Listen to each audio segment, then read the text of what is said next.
What is up, guys? Welcome back to the channel. So I'm gonna do a little UFC 310 reaction. Good fight card last night. I'm only gonna go over the main card. Real quick, if you would subscribe to the channel. If you're just happening up on my channel and you're like, who's this dude? What does he know about MMA? Listen, I'm nobody, bro, but I'm a fan since, get this, 1993. I'm a 48-year-old guy. I first discovered the UFC when I was a 17-year-old kid, a junior in high school, when Hoist Gracie walked in with a gi on. So I've watched the changing tide of the sport. I've watched the sport evolve, and I would say that qualifies me as a hardcore fan. Not to mention, I watch every fight night and every pay-per-view event. I've trained a little bit myself and also jiu-jitsu, kickboxing, stuff like that. So I just enjoy it. I enjoy the conversation. So if you like the way an old head looks at things like that and you respect the kind of objective perspective on something like MMA, then I'm your guy. So hit that subscribe button. All right, speaking of Gracies, we had one on the card last night. I'll get to him in a minute. First fight on the card, main card, that is Nate Landwehr versus Doo Ho Choi. So I was actually shocked, given what I saw, that Nate Landwehr made it as far as he did. I'm surprised he didn't get finished sooner, but that just goes to show how tough he is. Unfortunately, Nate Landwehr is one of those guys that I think is a little bit too tough for his own good. Okay, he has way more in toughness and grittiness and the sustainability, as in I'm not going to quit, than he does technique. Right out of the gate, you can see that Doo Ho Choi was just levels above Nate Landwehr, really in every aspect of the game. The boxing, I mean, you could see in close with his combinations. I mean, the uppercut was there for him all night. He kept hitting Nate Landwehr with that. Busted him up pretty good in the first round. Even he was already bleeding. So he did some of that. I'm not sure why he eventually decided to take the fight down. I don't know if he felt bad for how bad he was busting up Nate Landwehr, or if he just wanted to show the people and to show the UFC that he can do it all. Because then once it hit the floor, he was also just levels above Nate Landwehr in his grappling as well. It was just pretty much a completely one-sided performance. Nate Landwehr had one or two moments, I would say, in the whole fight where you were like, okay, well, that was a good shot. Other than that, he was just kind of winging big overhand rights, hoping to land something that was maybe going to clip Doo Ho Choi, get him off balance, drop him maybe, and then come in and try to finish him. But there was just no hope. There was no hope there for Nate Landwehr. I was pulling for him. He's from Tennessee. I'm from North Carolina. So Nate Landwehr is actually from a neighboring state from where I live. So I was pulling for that guy, but it just became obvious right out of the gate. Doo Ho Choi is a force to be reckoned with in the featherweight division. And I knew he was when I saw him against Cub Swanson a while back. Cub Swanson is a veteran, also a very technical striker. And to see what Doo Ho Choi did with him, I was like, okay, all right. This kid's going to be a force to be reckoned with in this division. Plus, being 5'10" in the featherweight division, he's got good height, good reach for a guy in that division, and his boxing and his striking is on point. You can tell that they really work on the fundamentals a lot. So yeah, Doo Ho Choi gets it done. He finally gets him out of there, KO TKO in the third round. Moving on up the card, Bryce Mitchell versus Kron Gracie. Speaking of Gracies, I have mixed feelings about this because the Gracie name is what caused me to start watching MMA, okay? But if I was one of the elders in the Gracie clan, I would feel compelled to come to some of these younger guys who may have a UFC contract or be fighting in MMA and say to them, hey, if you're going to be using the Gracie name and if you're going to fight in MMA, it might be a good idea to expand your knowledge a little bit. You can look at Kron Gracie and tell that that guy does nothing but roll in jiu-jitsu. Literally jumped guard, pull guard. I don't know how many times throughout that fight. It was completely obvious when he was on his feet. He had no clue what was going on there. And listen, this has always been the case for Kron Gracie. He's 36 years old. If he hasn't learned how to strike by now, it's pretty clear to say that he's not going to. And it's pretty clear to say that he hasn't tried to learn. Okay? He's 36 and you've been in MMA. You've been in MMA for as long as you have, and you still have not got yourself a good striking coach to where you can throw some combinations and this, that, and the third. Because listen, Bryce Mitchell himself is a jiu-jitsu ace, and Bryce Mitchell is not known for being an exceptional striker, okay? But he made Kron Gracie look like he was completely clueless. In my opinion, I think that gives the Gracies a bad name.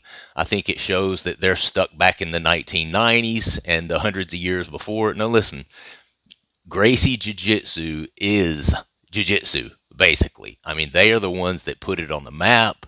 It's the elders, the ones that actually even started the sport and had the idea of the octagon.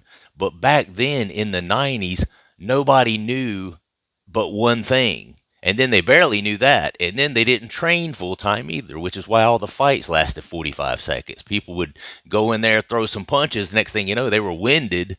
And if they didn't get knocked out or finished or submitted, they were, they would get finished by their own just, you know, uh, lack of cardio killed them.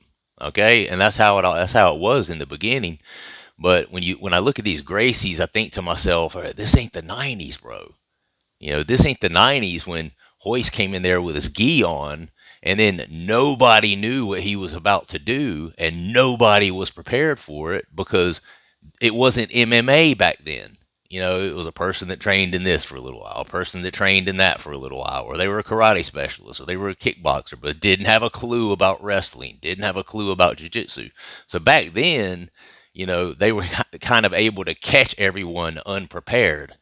This is 2024. The sport has now been in existence for over 30 years. You're not going to catch guys like that these days, okay?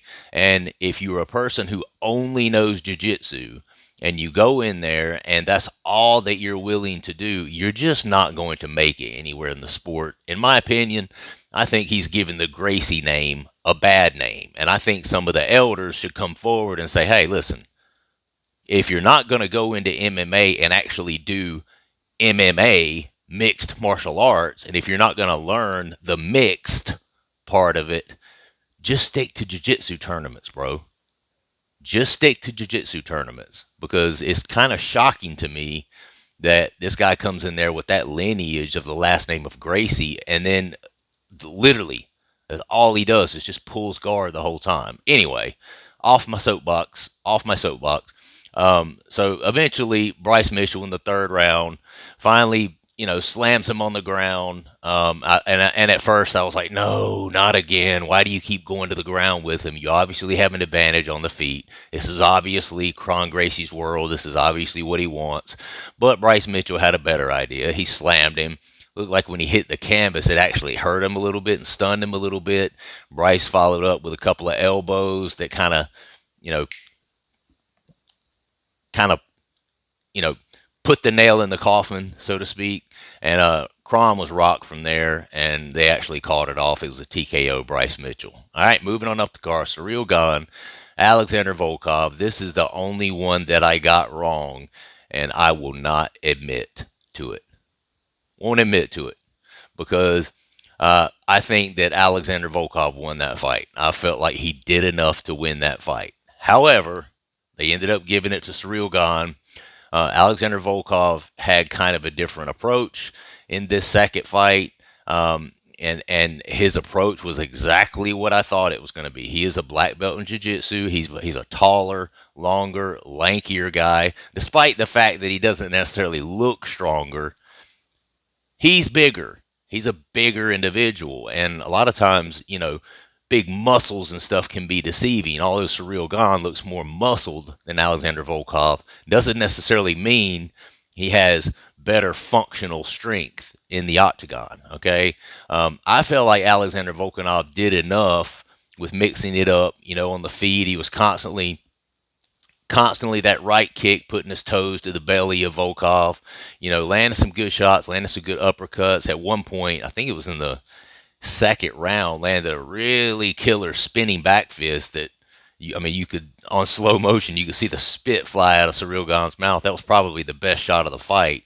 But I don't know, man. You just that fight was a perfect example as to why you can't leave it in the hands of the judges. You just can't, because they all see it in different ways. They're all looking for certain different things as the fight progresses. And for whatever reason, they saw it for Cyril Gane. Even the commentators, myself and my son were sitting there watching it, and we were kind of like, what? Cyril Gane was even surprised. Cyril Gane was even surprised about the outcome, so much so that he just walked out of the octagon when they said it, kind of like he didn't even believe that he won. He and his team didn't even believe that he won.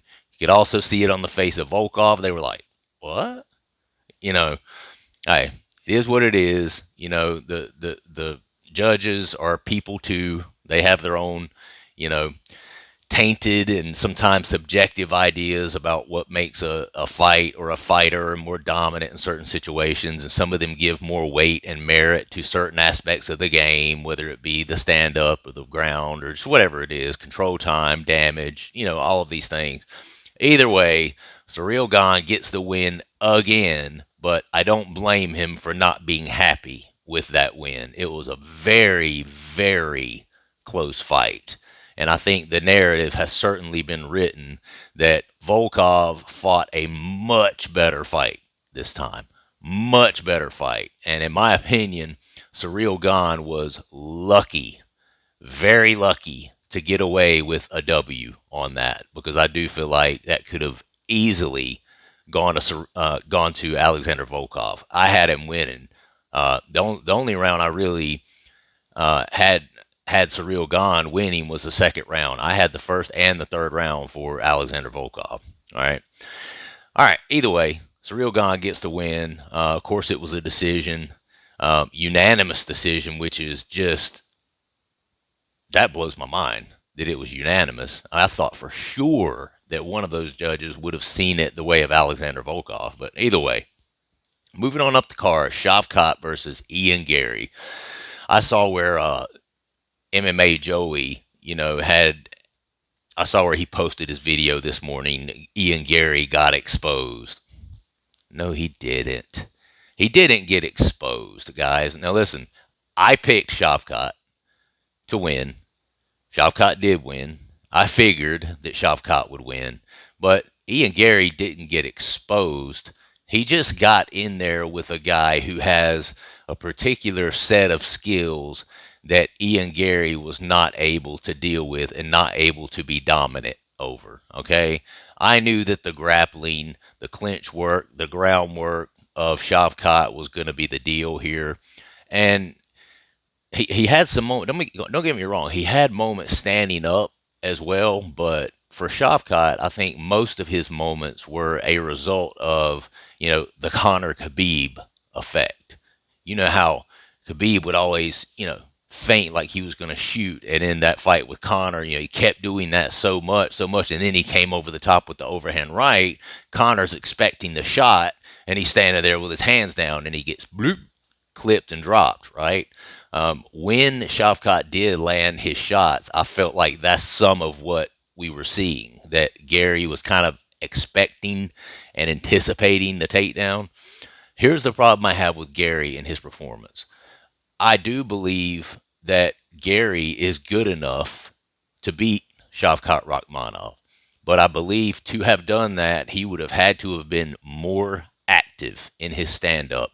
Ian Gary is one of those guys that he's really, really good, and he's a chess player in there, but I think sometimes because of that, he thinks too much. I think sometimes he's thinking so much in there that he's sitting back and waiting, sitting back and waiting, sitting back and waiting. When you're in there with a guy like Shavkat, who can close the distance on you and has so many different ways to get you down, take you down. Now, in Gary's defense, he did pretty good staying on his feet for the most part. right? And there were periods of time where Shavkat was really trying his best to get Gary down, and he wasn't able to do that. So I give Gary credit for that. With that said, Ian Gary, if he would have given Shavkat more to think about and hadn't have sat back on his heels so much, just moving, thinking, what am I gonna do? What am I gonna do? How should I do this? Gonna move over here and do this, and then maybe if I do that, he should have given Shavkat more to think about on the feet. I do believe that Ian Gary is a more technical striker on the feet.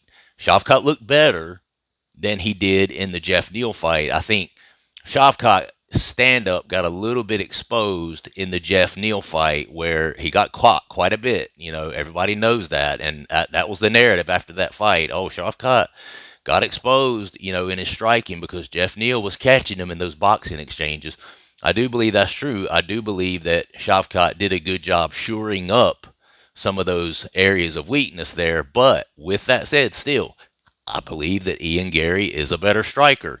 I believe that Ian Gary, if he hadn't rested on his laurels so much and kind of sat back waiting for the perfect opportunity to strike and pick and, do this and that, I think he could have had a much better performance of himself. And I think that the judges could have potentially started seeing things his way. Instead, he waited and he waited and he waited, and he did too much of that to where Shavkat's not going to sit there and wait.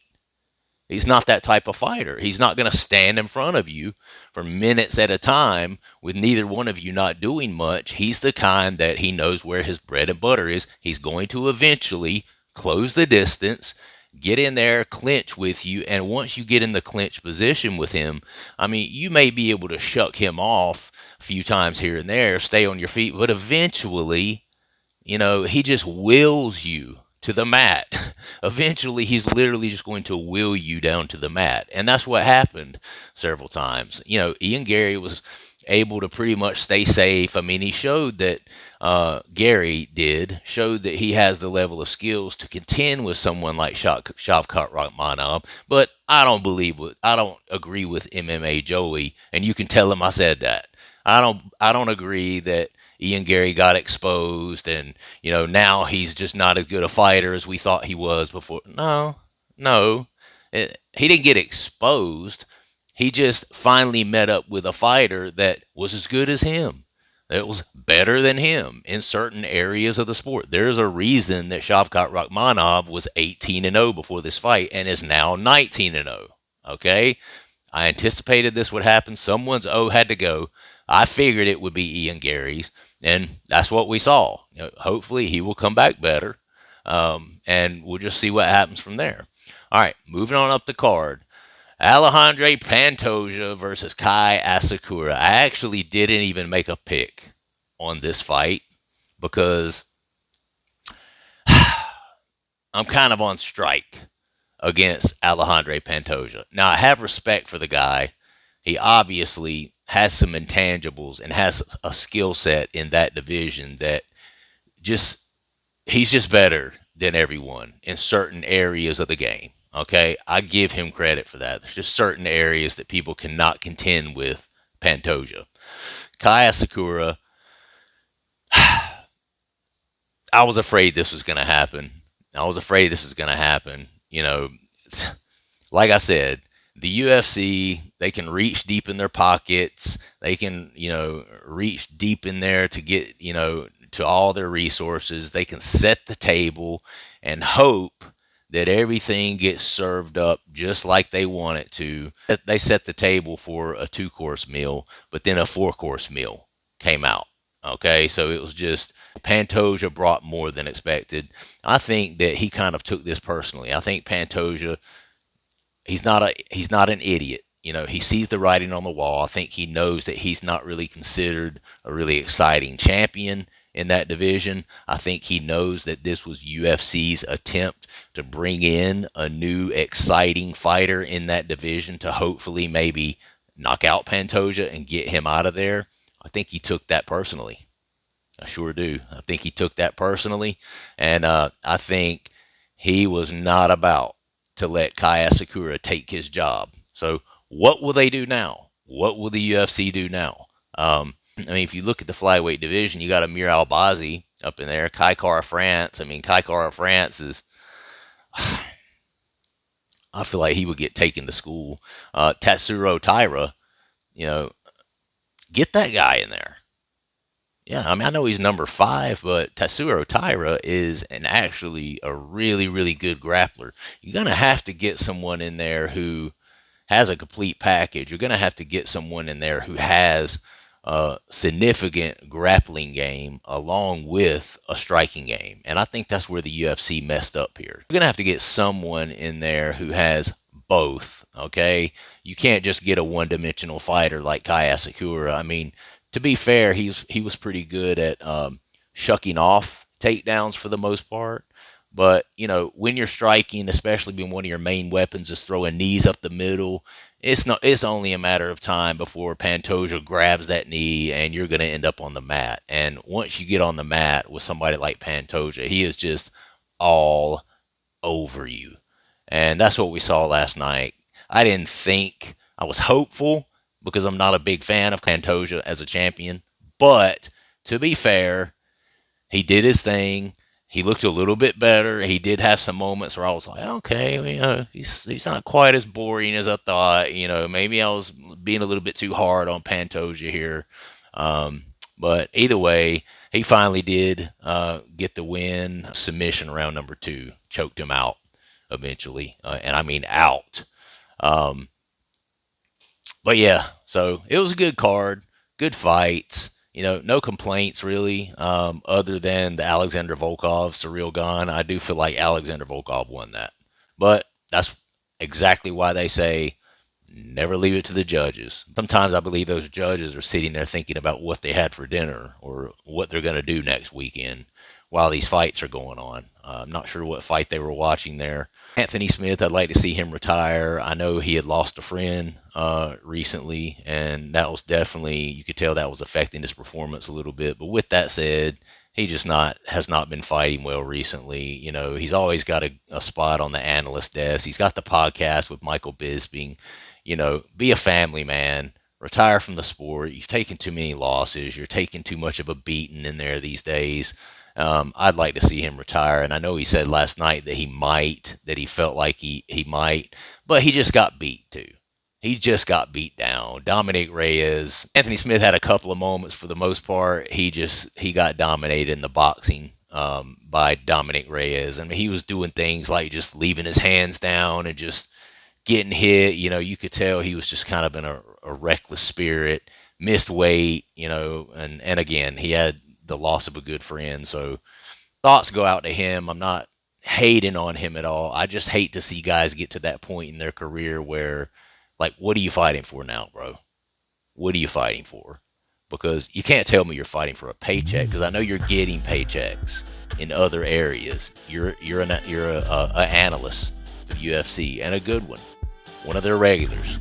You got the Michael Bisping podcast. I know that podcast is very successful. So what are you still fighting for?